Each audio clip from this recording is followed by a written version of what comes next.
Brazil के शहर Rio de Janeiro में पर्यावरण मुद्दे पर संयुक्त राष्ट्र का सम्मेलन शुरू हो चुका है। सम्मेलन के लिए पेश हुए शुरुआती मसौदा कुछ आलोचनाओं के साथ स्वीकार कर लिया गया। इस सम्मेलन में खासतौर पर विकासशील और विकसित देशों के बीच टिकाऊ विकास को लागू करने के मुद्दे पर टकरार हो सकती है और भारत G77 देशों के जरिए टिकाऊ विकास के उद्देश्य को लेकर ताकतवर तरीके से अपनी बात रखेगा। आज से करीब ठीक 20 साल पहले इसी शहर रियो डी जेनेरो में पृथ्वी सम्मेलन हुआ था और अब Rio+20 सम्मेलन इसी शहर में हो रहा है, जहां भारत एक जोरदार आवाज बनकर उभरा है। सस्टेनेबल डेवलपमेंट और ग्रीन इकोनॉमी के मुद्दे पर भारत के सुझाव को पूरी दुनिया ने सर्वसम्मति से माना है। 1992 में ब्राजील के इस शहर रियो डी जेनेरो में सभी देश धरती को बचाने के लिए पहली बार एक मंच पर आए थे। पृथ्वी सम्मेलन के ठीक 20 साल बाद रियो में फिर से सभी मुल्क पर्यावरण से जुड़ी उपलब्धियों, योजनाओं और जिम्मेदारियों के बंटवारे पर चर्चा करेंगे। Rio+20 सम्मेलन में बहस के लिए एक मसौदा रखा गया है। कुछ देशों ने इसकी आलोचना की है क्योंकि इसमें कार्बन उत्सर्जन और जंगलों के विनाश पर कुछ नहीं कहा गया है, लेकिन ब्राजील का कहना है कि सभी 153 देशों ने मोटे तौर पर मसौदे को सहमति दे दी है।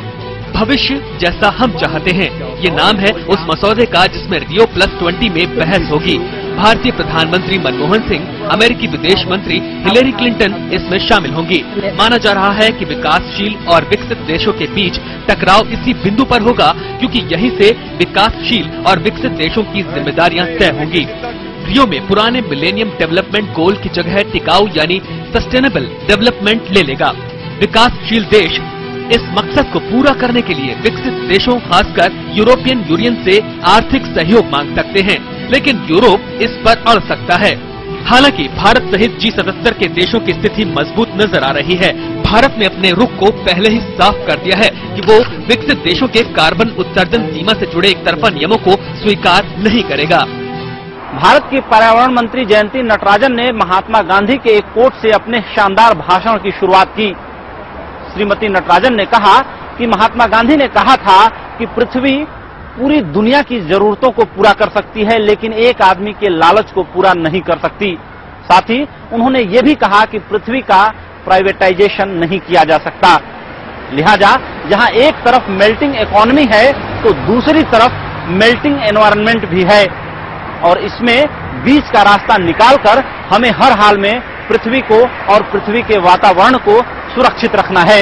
These negotiations for technology transfer and the other one was for finance.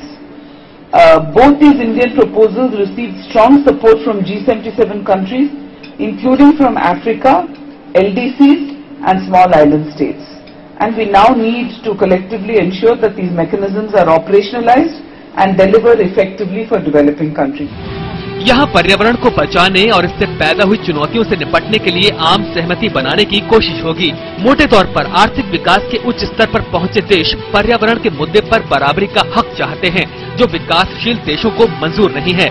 विकासशील देशों का तर्क है कि पहले कार्बन का उत्सर्जन करके विकसित स्थिति तक पहुंच चुके देशों के लिए हालात के मुताबिक मानक पर सहमति देनी होगी। इसमें सबसे बड़ी टकराहट यूरोप के ग्रीन इकोनॉमी के प्रस्ताव पर हो सकती है, जिसमें कार्बन उत्सर्जन की तय मात्रा पर पहले से मतभेद है। हाल ही में यूरोप ने भारत और चीन के हवाई जहाजों से कार्बन उत्सर्जन मात्रा के आधार पर टैक्स मांगा था, लेकिन दोनों देशों ने इससे मना कर दिया। इन देशों का कहना था कि यूरोप का कानून एक तरफा है। कुछ ऐसे ही मुद्दों पर Rio+20 में टकराहट तय है। विकसित देशों का विकासशील देशों पर दबाव बढ़ता जा रहा है कि उनके उद्योग धंधों की तेज रफ्तार के कारण ही वातावरण में ग्रीन हाउस गैसेस तेजी से बढ़ रही हैं। एक तरफ विकासशील देशों का कहना है कि अगर वे अपने उद्योग धंधों पर लगाम लगाते हैं तो विकास की कहानी कैसे लिखी जाएगी। लिहाजा यह एक विवाद का विषय अब भी बना हुआ है। इस पर ऊंट किस करवट बैठता है, इसका सबको इंतजार है। संयुक्त राष्ट्र की संयुक्त पहल पर होने वाले सम्मेलन की दो खास थीम हैं। पहला, टिकाऊ विकास और गरीबी निवारण के साथ ग्रीन इकोनॉमी और दूसरा, टिकाऊ विकास के लिए संस्था निर्माण। सम्मेलन में 7 खास मुद्दों पर बातचीत होनी है, जिसमें काम के बेहतर माहौल के साथ ऊर्जा और खाद्य सुरक्षा जैसी बातें शामिल हैं। यूरोप के कर्ज संकट से पूरी दुनिया में आर्थिक सुस्ती है। ऐसे में पर्यावरण के नियमों को बरकरार रखना उभरती हुई अर्थव्यवस्थाओं के लिए बड़ी चुनौती है। जिन देशों ने आर्थिक तरक्की का एक मुकाम हासिल कर लिया है, उन्हें कार्बन उत्सर्जन के आदर्श मानक तय करते समय बाकी देशों की हालत पर भी गौर करना होगा। इस समय रियो डी जेनेरो से उपेंद्र राय।